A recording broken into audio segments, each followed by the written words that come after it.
Talk about it in our closing bell exchange today with Mark Mardiak from Premier Wealth Management, Ron Weiner from RDM Financial Group, Heather Hughes from SunAmerica Funds, Greg Ip is with The Economist in Washington, and we got our own Rick Santelli as well. Mark Mardiak, I mean, you're telling your clients, look, at some point, we're going to get a 5 to 10% correction in this market. The big question is when and from what level? We just keep raising the bar here, don't we?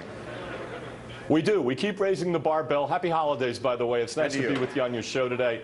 Thank you. We keep raising the bar, and this pullback should have come at least 5 times this particular year. But frankly, as you can see, we've only had 2 down months in the market the whole year. So the market keeps rising. The Fed removed a lot of policy uncertainty out of the market when it announced that it would begin tapering next month by $10 billion a month from their $85 billion QE purchases, bond purchases. So I believe between now and the end of Q1, sometime in the late March, early April, somewhere in between there, we're going to see a 5 to 10% pullback, and I believe it's extremely healthy for investors, institutional and retail investors, to feel that and to take advantage of it as well.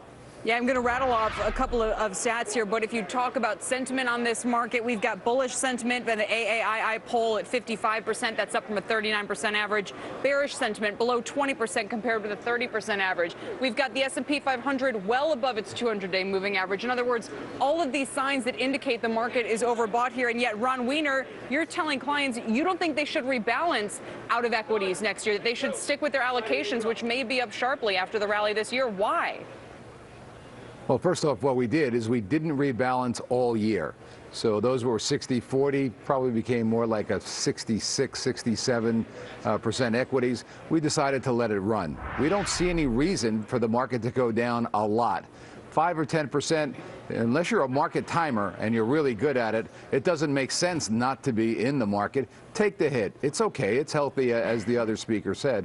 But the truth is, the world's growing. It's growing moderately.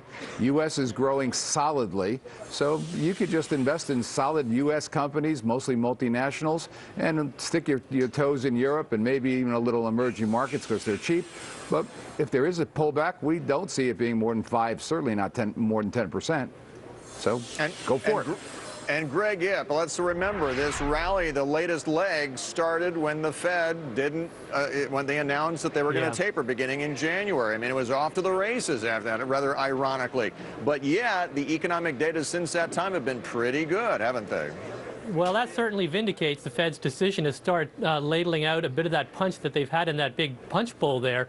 And I would never have guessed that we would have seen the kind of melt-up that we've seen since then on the back of what should have been fundamentally hawkish action by the Fed. Exactly. But I think Mark put his finger on it when he said that the Fed has taken a lot of uncertainty out of the monetary policy outlook. And by the way, the Feds and the Congress have taken a lot of the uncertainty out of the fiscal policy outlook as well. So to the extent that all the question marks about what would the Fed do, what will happen on the budget, were weighing on people's minds, that's out of the equation. You add in the very solid, above consensus outturn for the data, and that sounds like a pretty good recipe for strong bullish sentiment on equities.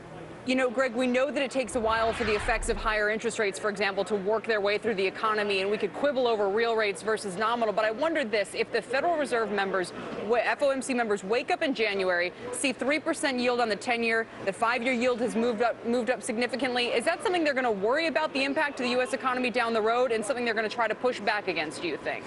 They won't worry about it insofar as they think it's driven by strong economic data, because that's how the world is supposed to work. What will concern them is if it's accompanied by people moving up the date by when they think the Fed will raise short rates from 0. If that date starts to look like it'll be later in the middle of 2014, the Fed might worry about that. On the other hand, Kelly, if the economic data continues to surprise to the upside, the Fed itself may rethink their commitment to holding rates at 0. This could be a very choppy year for Fed communications. Heather Hughes, Kelly mentioned that American Association of Individual Investors survey where 55% of the individual investors surveyed see this market rallying over the next 6 months, whereas only 18% are sort of bearish on this market right now. Does that concern you from a contrary standpoint? So sentiment remains strong. I mean, I've always held true to the don't fight the tape, don't fight the Fed notion. You always remain speculative and cautious, but I don't think I would be a contrarian at this point. I'll throw another statistic at you. When the markets are up over 20% in a year over the past century, historically, the following year they're up 75% of the time, averaging a return of 8.1%. So right now, as we know, we're going to encounter less monetary easing. Sentiment is still strong, as you noted and alluded to. Accompany that with higher rates, and if we can get a pickup in sales growth, that may favor stocks in 2014. Yeah, and hey, Rick Santelli, what about you? I mean, do you read this environment with the way that the stock market's holding up in face of, or even as bonds, the yields are moving higher, as permission from the market to the Fed to taper, to exit the picture? No, not at all, actually. I think Greg Ipps summed it up best, and I wish I could live in that Disney world, but he said that the Fed's removed uncertainty and Congress removed uncertainty.